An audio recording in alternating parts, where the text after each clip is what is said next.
So now the fifth step, that is Arohana, awakening the divine.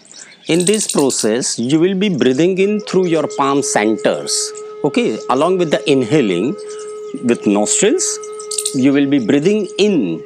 I mean, getting energy through your palm centers, and you will be collecting your energy at Muladhara, that is base of the spine, end of the spine, root chakra we call. Okay, and along with the exhaling, that is through mouth, like this, you will be moving this energy into spine from bottom to top of the spine along with the exhale. Okay, so this is called Arohana. You will be doing this whole thing for 17 cycles. Okay, so I show you like how.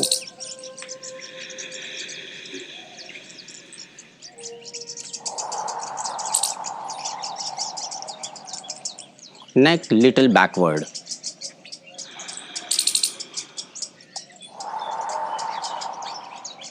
Okay, so this is Arohana, and now we move to the next step, sixth step, that is called Vistara.